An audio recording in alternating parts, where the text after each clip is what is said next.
আজ আমি আপনাদেরকে এই গরমে খাওয়ার জন্য একদম উপযুক্ত একটা মাছের ঝোল রান্না করে দেখাবো, যা খুব কম ঝাল মশলায় তৈরি। আশা করি আপনাদের এই রান্নাটা ভালো লাগবে। ভালো লাগলে লাইক, শেয়ার এবং কমেন্ট করতে ভুলবেন না। চলুন এইবার রান্নাটা দেখে নেওয়া যাক। এর জন্য প্রথমেই গ্যাস অন করে একটা কড়া বসিয়ে দিয়েছি। কড়াই দিয়ে দিলাম সর্ষের তেল। তেলটার মধ্যে দিয়ে দিলাম অল্প একটু নুন। তেলটা ভালো করে গরম হয়ে গেলে আমি এখানে 4 পিস কাতলা মাছ নিয়েছি। ভালো করে ধুয়ে নিয়ে নুন, হলুদ আর অল্প একটু পাতিলেবুর রস মাখিয়ে রেখেছিলাম। মাছগুলোকে এইবার তেলের মধ্যে দিয়ে ভেজে নেব। একদিকে মাছ ভাজার সময় আমি অন্যদিকে মাছের ঝোলের জন্য একটা মশলা তৈরি করে নেব।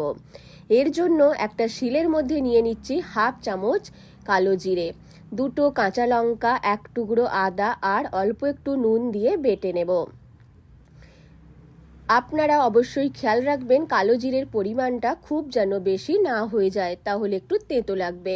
আর এইভাবে কালো জিরে, কাঁচা লঙ্কা বাটা দিয়ে মাছের ঝোল রান্না করলে খুব উপকারী একটা রান্না আর খুব কম মশলায় তৈরি হয়ে যায়। আপনারাও অবশ্যই এই গরমে রান্নাটা করে খেয়ে দেখতে পারেন। অন্যদিকে মাছগুলো ভাজা হয়ে গেছে, তেল থেকে তুলে নিয়েছি। কড়া থেকে আরও কিছুটা তেল তুলে রেখে দিলাম। পরিমাণ মতো কড়ার মধ্যে তেল রেখে এর মধ্যে দিয়ে দিলাম কালো জিরে, কাঁচা লঙ্কা, আদা বাটা, সাথে দুটো কাঁচা লঙ্কা। কয়েক সেকেন্ড ভেজে নিয়ে আমি এখানে 300 গ্রাম পরিমাণ ঝিঙেকে একটু বড় বড় টুকরো করে কেটে নিয়েছি। ঝিঙেকে তেলের মধ্যে নাড়াচাড়া করে হালকা করে ভেজে নিচ্ছি। কিছুক্ষণ ঝিঙেটাকে ভেজে নেওয়ার পর এর মধ্যে দিয়ে দেব জল। প্রায় হাফ গ্লাস মতো এর মধ্যে জল দিয়ে দিচ্ছি। এই রান্নাটা তৈরি করতে খুব কম সময় লাগে, প্রায় 15-20 মিনিটের মধ্যেই তৈরি হয়ে যায়। একটা উপযুক্ত মাছের ঝোল বলতে পারেন, আর খুব স্বাস্থ্যকর একটি রেসিপি। জল দিয়ে প্রায় 5-7 মিনিটের জন্য ঢেকে রাখলেই ঝিঙে খুব ভালোভাবে সেদ্ধ হয়ে যাবে। কিছুক্ষণ পর ঢাকনাটা খুলে দিয়েছি, ঝিঙে সেদ্ধ হয়ে গেছে। খুব বেশি ঝিঙেকে সেদ্ধ করলে একদম ঝিঙেগুলো নরম হয়ে যায়, তখন দেখতে ভালো লাগে না। এই অবস্থায় ঢাকনা খুলে আরও একটু ঝোলের জন্য হালকা গরম জল দিয়ে দিলাম।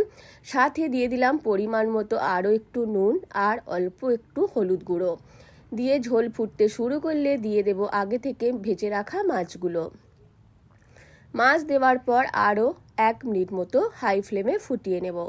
এই রান্না তৈরি করতে খুব যেমন কম সময় লাগে, খেতেও কিন্তু দারুণ হয়। আপনারাও এই গরমে অবশ্যই এইভাবে মাছের ঝোল রান্না করে খেয়ে দেখবেন।